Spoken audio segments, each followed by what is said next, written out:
Aqui estamos de novo para falar dela, que é talvez a maior escritora brasileira de todos os tempos. Acredito que pode ser um pouco polêmico. Nós temos uma riqueza tão grande de escritoras mulheres no Brasil que pode ser polêmico a minha fala, pode ser polêmica a minha fala, mas eu não me importo, porque, na minha opinião, eu estou certa. Acredito que a Clarice, ela é um gênio, ela era um gênio. Eu acredito que ela, sim, é talvez a melhor escritora brasileira. Ela está entre as melhores escritoras do mundo e eu sinto muito, de verdade, não assim, de verdade, gente, de coração, por quem não pode ler Clarice Lispector no original, sabe? Quem não conhece a língua portuguesa e, portanto, não tem como experimentar isto aqui na sua pungente verdade, porque a tradução ela é uma versão. Quando eu leio um livro traduzido, eu estou lendo uma versão do tradutor daquela língua, daquela escrita, das escolhas ah, verbais e narrativas de escrita do escritor, do autor. Eu não estou lendo diretamente as palavras que aquele autor escolheu de fato. Então, eu fico muito triste, de verdade, por quem não consegue ler Clarice no seu original. Se eu fosse o mundo inteiro, eu aprenderia português só para poder ler Clarice Lispector no original. E isso, gente, é o tanto que eu amo essa escritora.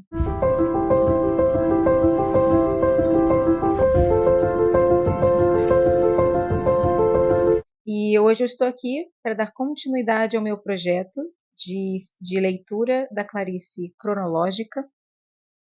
E a gente continua com agora Cidade Sitiada, que foi o terceiro livro publicado pela Clarice, publicado em 1949.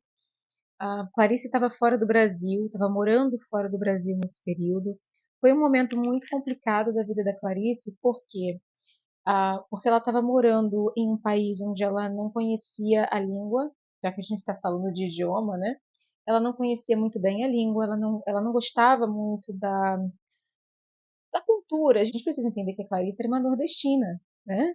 Era uma mulher do calor, uma mulher, eu acredito, apesar dela parecer assim muito distante, ela ter aquela aura, né, de algo um pouco intocável, ela era uma nordestina, ela era uma mulher brasileira. Ela não nasceu no Brasil, tá, gente? Eu sei disso, eu li a biografia. Mas para todos os efeitos, ela era brasileira, sim, porque ela cresceu dentro da cultura brasileira. Então, ela mesma dizia isso. Então, ela mesma dizia isso.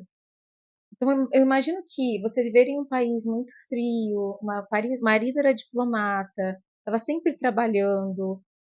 Ela diz que esse livro, em uma das suas cartas, ela diz que este livro salvou a vida dela na época. Por quê?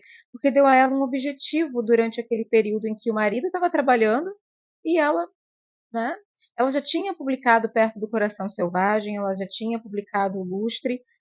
O Perto do Coração Selvagem estourou a Clarice no Brasil, mas ao mesmo tempo, quando ela publicou O Lustre, o livro não foi muito bem compreendido, né? Então assim, ficou um pé atrás e ela já era uma escritora que não estava aqui. Então, como é que um escritor vai defender o seu livro, vai publicá-lo, vai conversar com as pessoas, vai a sarau, vai, enfim, fazer toda aquela parte que é importante do trabalho do escritor? Como que ela ia fazer isso? Ela não tinha como, ela estava fora do país. Então, para além de haver aquela escrita um pouco hermética, já tradicionalmente da Clarice, que usa muita metáfora, que usa muita linguagem, a forma de linguagem, que usa a voz passiva, narrador passivo, quer dizer, que é uma leitura, tem fluxo de consciência, quer dizer, já é uma leitura um pouco desafiadora. Então, assim, não é uma coisa que o leitor menos dedicado vai querer se jogar. Então, isso já afasta muitas vezes a Clarice, já afastava a Clarice da literatura mais, digamos assim, geral. Tinha também o fato de que ela não escrevia sobre problemas sociais, né? A narrativa da época da Clarice era muito voltada a, a literatura sempre no Brasil teve muito essa preocupação social, política, geográfica, enfim, a obra da Clarice é a geografia da alma, é a política do espírito, São obras introspectivas sobre individualidade, sobre identidade, sobre humanidade, enfim. Então, assim, tudo isso já afastava talvez a Clarice de um público muito grande, ou até mesmo dos próprios críticos. Então, o fato dela estar fora do país piorava a situação para publicar os livros dela. E quando ela publica A Cidade Sitiada, então assim, ela já era uma escritora publicada, ela já tinha uma carreira como escritora, mas a gente pode dizer que a carreira dela estava momentaneamente passando por um período de estase, né? Um período de paralisação, de estagnação. Então, esse livro ajudou a ela ter esse sentimento de propósito, de realização ali, enquanto o marido estava fazendo o trabalho dele como diplomata. Ela foi muito ativa nesse período como esposa de diplomata, então ela ia a festas, ela ia a reuniões, ela ia a jantares. Mas assim, gente, nada que Clarice realmente gostasse. Nas cartas dela, ela inclusive, ela reclama dessa pessoa que ela era nesses jantares.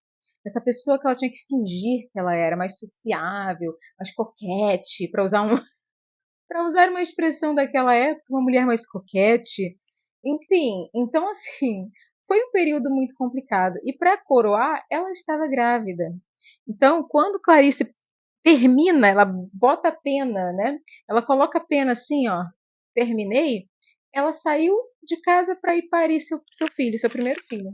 Então vocês imaginem que período intenso não foi esse período em que ela estava escrevendo. Ela terminou de escrever e foi ser mamãe.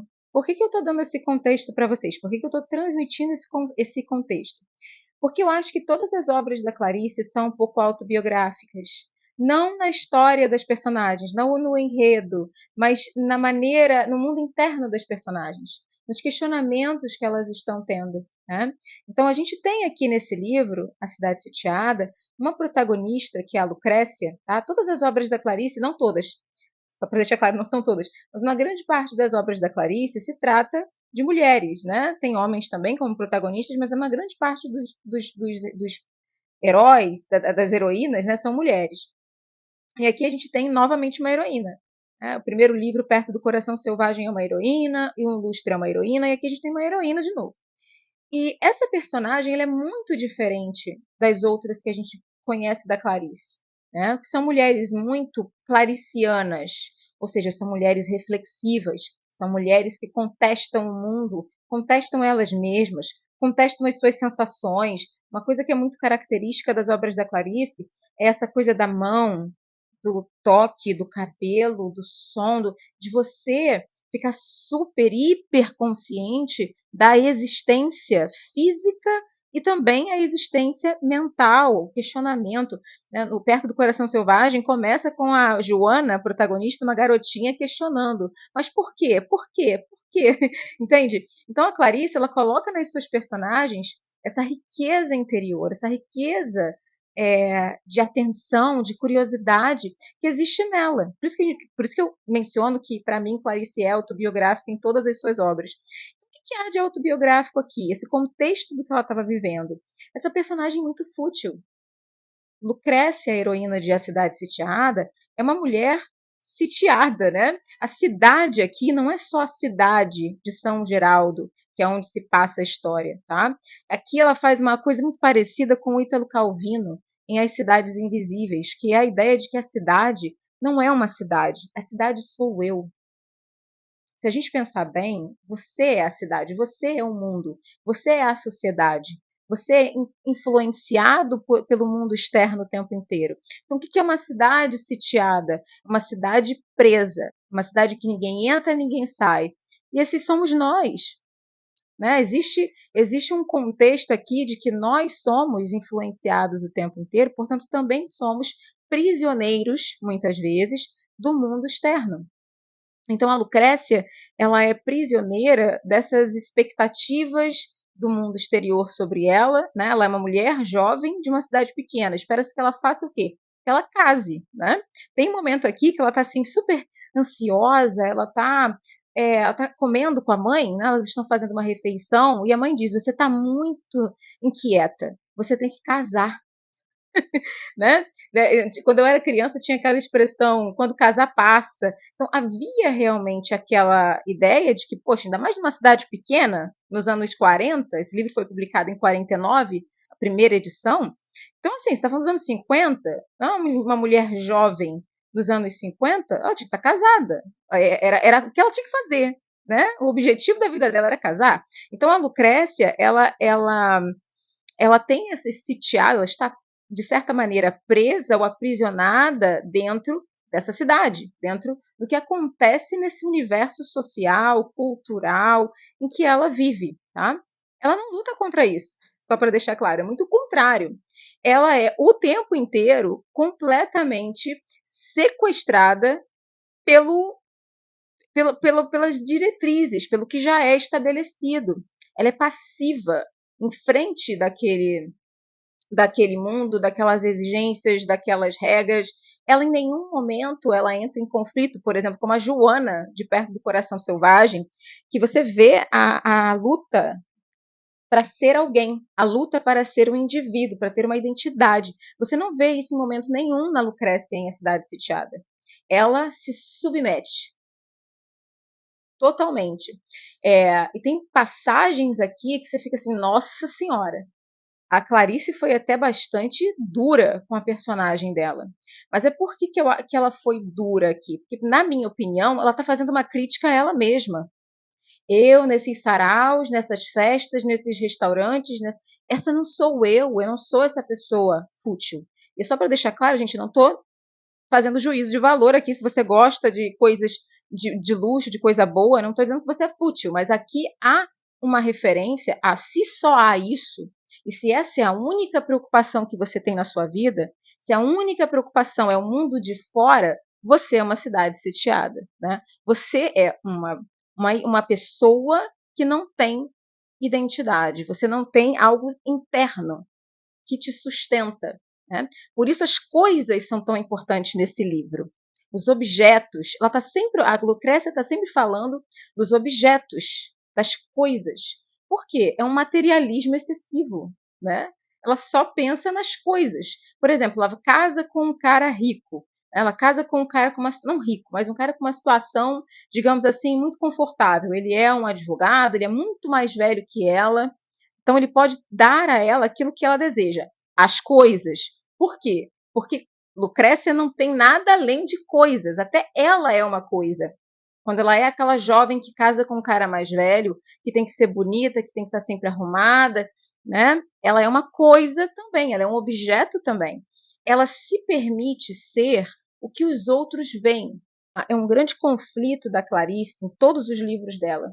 O quanto a gente se permite ser o que o outro diz que nós somos. Muito natural no processo de construção da personalidade, da nossa identidade, que haja uma troca entre quem eu sou, o que eu realmente sinto, o que eu realmente penso e o que os outros dizem para mim. Não, você é assim, né? Nossa, você é muito bonita, né? A gente pode chegar para uma pessoa e falar, nossa, como você é bonita, e ela vai falar, nossa, eu sou bonita. Enfim, eu começo a entender quem eu sou a partir do que me dizem que eu sou.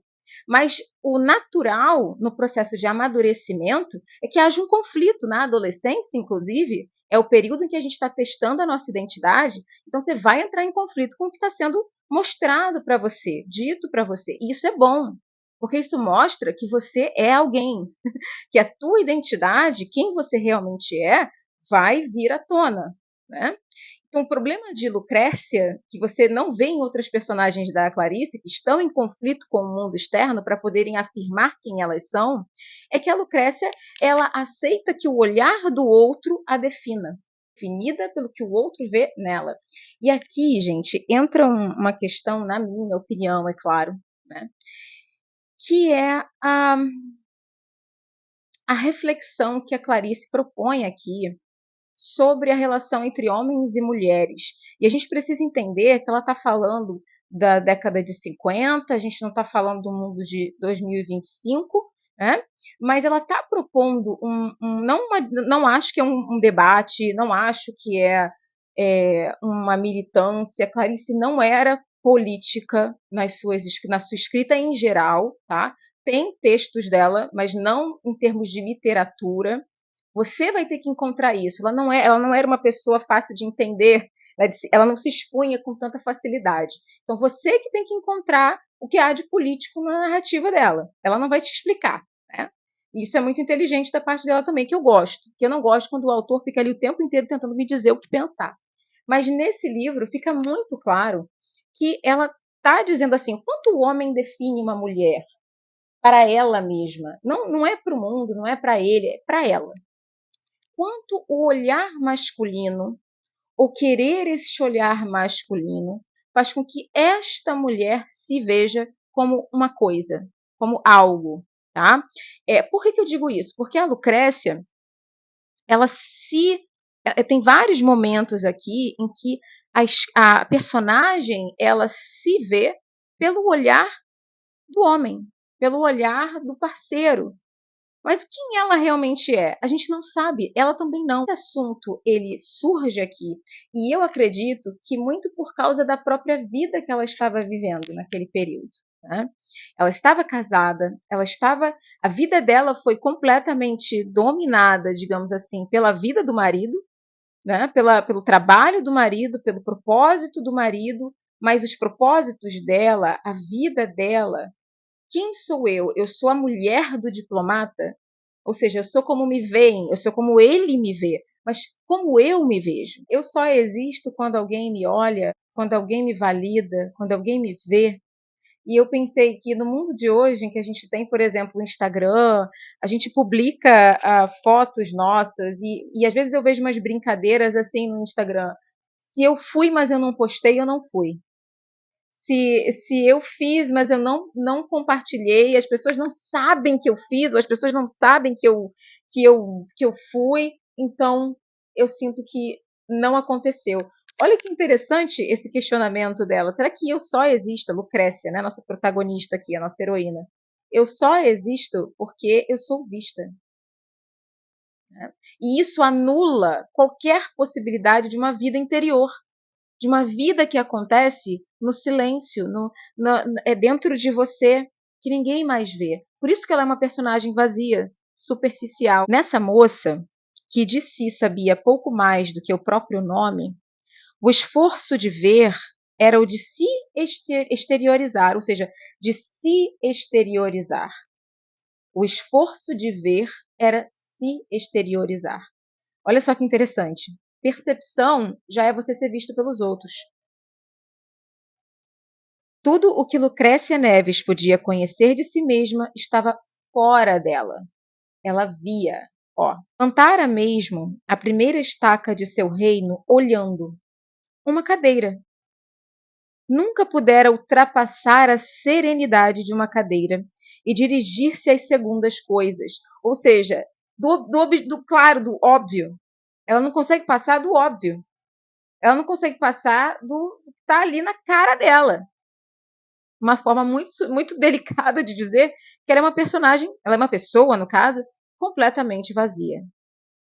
Olha que interessante, ela fala sobre quando a Lucrécia está sem maquiagem. O que era tão importante para uma pessoa de algum modo estúpida?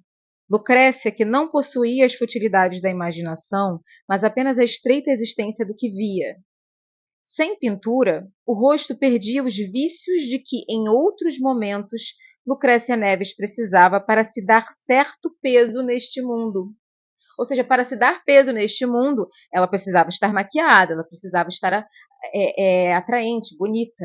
Né? Um outro ponto muito interessante da leitura é a questão da solidão. Né? Quando a gente pensa até na própria cidade sitiada, cidade trancada, fechada, essa personagem, e se você olhar, ela tem o cara com quem ela se relacionou quando ela era mais jovem, né, que ela conheceu antes do marido, que é o Perseu, um grandíssimo misógino, inclusive através desse personagem masculino, o Perseu, que foi um namorado que ela teve, um cara que quis, né, ter alguma coisa com ela, mas ela o rejeitou para casar com o outro, com, acho que era Mateus, né? Acho que Mateus, o nome do marido dela. Esse Perseu é um personagem extremamente irritante para uma mulher ler, porque ele é aquele cara que ele só dá valor aos homens e às amizades masculinas e tudo que é do homem, tudo que é masculino.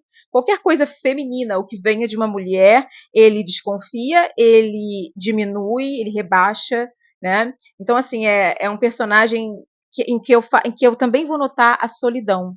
Né? Como o Perseu é um homem solitário. Solitário porque ele não consegue atravessar principalmente o seu preconceito e o seu ressentimento das mulheres, tá? Mas no caso da Lucrécia, especificamente, ela tem essas companhias, digamos assim, mas ela não tem uma amiga. Não existe uma outra mulher. A única outra mulher é a mãe, mas há um abismo entre ela e a mãe, porque a mãe é uma mulher de uma outra época. A mãe não consegue alcançá-la. Ela olha para a mãe também com uma certa condescendência. A mãe está passada, né? Então é muito interessante, gente, essa descrição das relações, como nunca chegando lá naquele lugar de te fazer se sentir realmente acompanhada, realmente eu tenho alguém com quem eu posso falar, é alguém que me entende, alguém que me conhece. Se eu não me conheço, como alguém vai me conhecer? Então essa falta de autoconhecimento também a isola profundamente dentro de si. Tem aquelas coisas clássicas da Clarice que eu amo, por exemplo, a maneira como ela usa os símbolos, como ela usa as metáforas, por exemplo, a maneira como ela vai usar o animal cavalo para representar a Lucrécia jovem, em que ainda há um instinto, ainda há uma essência, e ao mesmo tempo que o cavalo é um animal que é dominado, né? A gente sabe que o cavalo ele acaba sendo utilizado pela sociedade. Então você tem essa dualidade no cavalo como um ser que representa a instintividade, mas ao mesmo tempo ele também representa uma instintividade que é dominada, é domada, né? Então ela é domada, com o passar do tempo ela vai ser domada pelo mundo externo, pela roupa, pelo sapato, a própria tecnologia aparece na história como uma forma de dominar a natureza, de dominar o que é instintivo, o que é verdadeiro, né? Porque a cidade, ela tinha traços que ela vai perdendo conforme vai passando o tempo, a tecnologia, o progresso chega à cidade, a cidade vai perdendo essas características e se tornando muito mais é, é, igual, né? Ela vai se tornando muito mais mecânica, muito menos natureza. O livro abre com muitas descrições da natureza. Tem uma cena linda com a personagem Efigênia aqui, quem quiser ler. A maneira como a Clarice descreve o amanhecer, gente, é lindo. E o livro termina com aquela cidade completamente domada pela tecnologia, domada pelo progresso, pelo avanço. Uma outra coisa muito interessante nesse livro é a quebra da expectativa, né, da vida. Como a gente acha que a vida vai ser de um jeito e a vida é de outro. Então, a Lucrécia, ela era uma jovem que queria sair daquela cidade pequena. Ela odiava morar em uma cidade pequena, como típico jovem, né? Ela achava que ali não tinha nada, que não tinha festa, que não tinha baile, que não tinha o que ela queria, né? Então ela acaba casando, indo para uma cidade grande e depois ela volta para São Geraldo. Ela volta para a cidade pequena. E aí ela descobre que a cidade pequena já não é mais uma cidade pequena. Agora o progresso chegou, as máquinas chegaram, o mecanicismo, né? A coisa mecânica, a coisa coisificada mesmo, tem menos humanidade ali, tem mais máquina. E isso a repele profundamente. Então, olha como que, na verdade, a gente é uma quebra de expectativa. Você achou que você queria tanto isso aqui, você queria casar, né?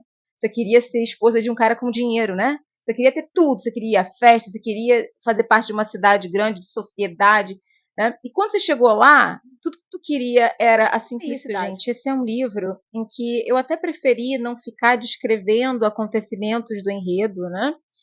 Eu fui direto no que eu senti, nas percepções que eu tive, dos temas que eu acho que foram mais impactantes para mim. É um livro pouco conhecido, então se eu puder fazer um trabalho aqui de alguém ler A Cidade Sitiada por causa desse vídeo, eu vou ficar muito feliz, eu vou ficar muito estática, porque ele deve ser mais conhecido. O que ela traz aqui em termos existencialistas para a gente é algo muito moderno, é muito do momento que a gente está vivendo. né? Somos coisas ou somos gente? E se você é gente, cadê a tua alma? Cadê o que está lá dentro?